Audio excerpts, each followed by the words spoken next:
it is possible to mobilize resources locally. And I want to encourage my brothers who are here. My brother, the CEO of African Development Bank, AFC, and all the other institutions, that when we talk about these African institutions, we must believe in ourselves for them to become a reality. The World Bank and IMF were built by others the way we are building ours. So even as we seek to reform World Bank and IMF and all those other institutions, we must also begin by building our own institution, by believing in ourselves and putting our resources in those institutions. So I am very proud of what President Mahama is doing. Mobilizing the continent so that we can seize the opportunity, the huge opportunity that exists in our continent. About credit rating agencies, I have had friends here who have said, oh, you know, we must be talking to them often. We don't have to wait. It is good. We don't have to talk to them. We need to talk to them often. We need to make data available often.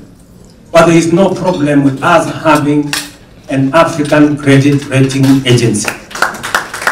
At the very minimum, it will become a reference point, and others will begin to know that we are developing the skills for running a credit rating agency, and we can correct some of the anomalies they constantly level against our countries. If not for anything else, ladies and gentlemen, we must develop our own institutions. It is not so that we can substitute those which exist, but it is because it is necessary for us to have homegrown solutions, institutions that understand our terrain, understand our customs, understand how we do stuff, and work with us from a position of knowledge. Example number 2. This morning, I had an occasion with my brother, President Mahama, convened by UN Habitat on affordable housing, a challenge we have had in Kenya for many years. And I invited the Prime Minister of Singapore to come to Kenya in 2023. And I had this conversation with him. And the housing challenge in Kenya and most African countries today was the same housing challenge Singapore had in 1963. Singapore, for those of you who know, was just a slum, like our slum in Kibra or slums everywhere in our continent. But today, Singapore, 95% of their citizens are home owners, and they are in the first world. In our continent, including in Kenya, 7 million people are living in slums. Yet we were the same 60 years ago. Difference? Leadership. Yes. So, what am I saying? It was what inspired us to do what we are doing in Kenya today. I was showcasing what we are doing. We are building, at the moment, 170,000 housing units. We are building 400 markets. We are building hostels for 170,000 university and college students, all on locally mobilized resources in Kenya. We have not borrowed a single shilling. We have not borrowed a single shilling. And you know how many contracts we have signed, how much? The worth of contracts we have signed in the last 2 years is $4 billion. The CEO of Shelter, who operates from Nairobi, is right there. He knows what I'm saying. In fact, when I mentioned this in one of the interviews I was in Ethiopia, people say, $4 billion, is that really possible without borrowing? Because we have refused to mobilize domestic resources because we are accustomed to borrowing money from the people who we complain they are lending to us at very high rates. What were they supposed to do? The African financial leaders who are here.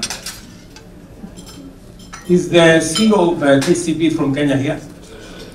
I wish he was here.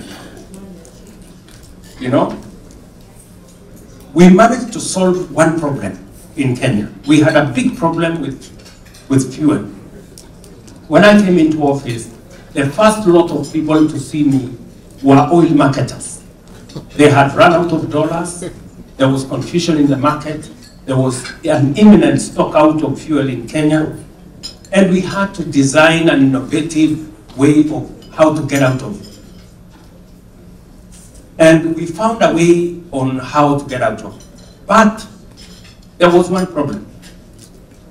We didn't have a financial institution that believed in us enough to take a risk on us.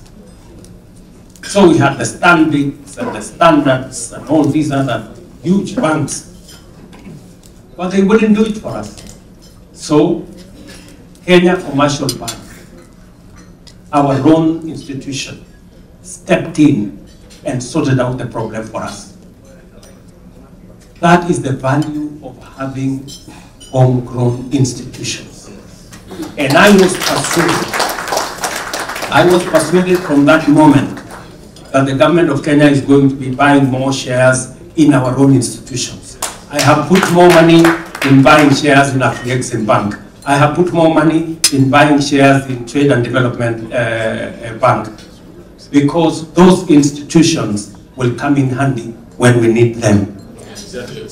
Those others, they will be there when it is shining. Are we together, good people? Now, I am talking to you as an African leader, and we must call a spade so that we can move to the next level.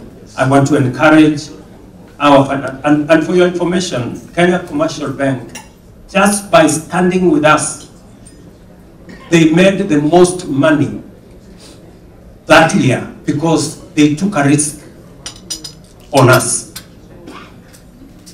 All those other people who I remember approaching, I don't want to mention names, and they had a lot of contempt, you know, about oh, no, we don't think that's possible. We don't think that. But a year later, they were in my office. Oh, you see, now we want to participate, you know, because now KCB is making a lot of money, they want a piece of the pie. Really? Of course you know what I did. And I told them that's the dope. I mean, really. So,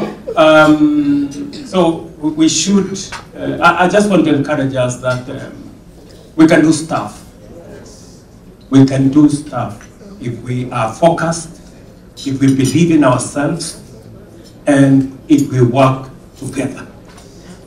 Yeah, and that's what we're trying to do, using the convening power of the African Union to bring all our financial institutions together, and so that we can think about the future of our continent together, even as we work with the rest of the global community to sort out our issues.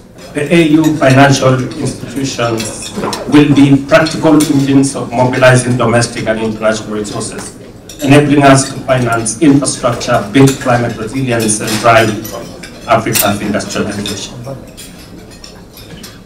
And I have heard very carefully what the leaders of our African financial institutions have had to say.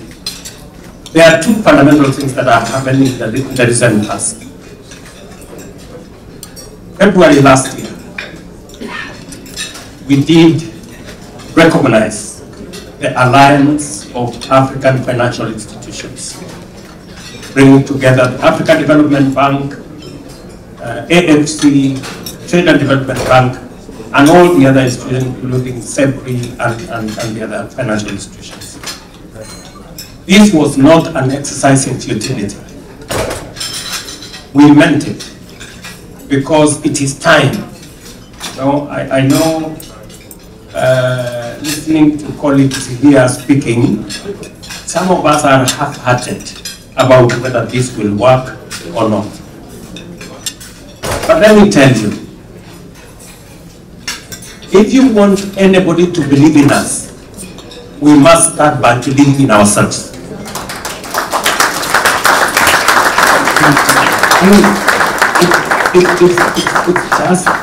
It's just as simple as that.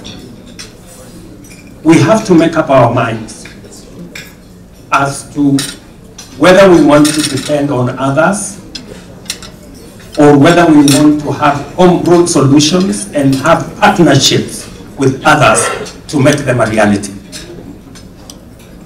I will give you 3 examples of what we have done in Kenya. In Kenya, we had a big problem of many citizens. In fact, 7 million citizens were locked up in, actually blacklisted by fintech companies. We decided as government to step in with a fund that was not necessarily supposed to make money.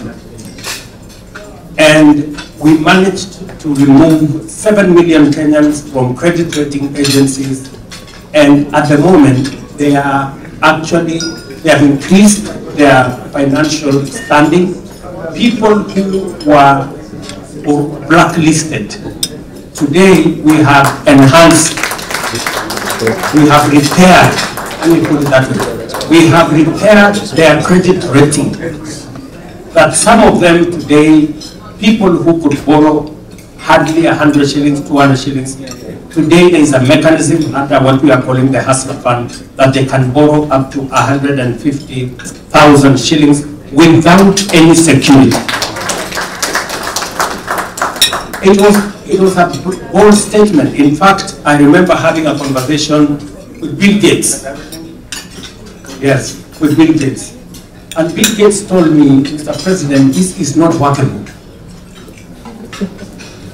If you charge interest of 8%, it is not tenable, it will not succeed. But let me tell you, today, the Hustler Fund has lent 72 billion Kenya shillings, which is roughly almost $600 million.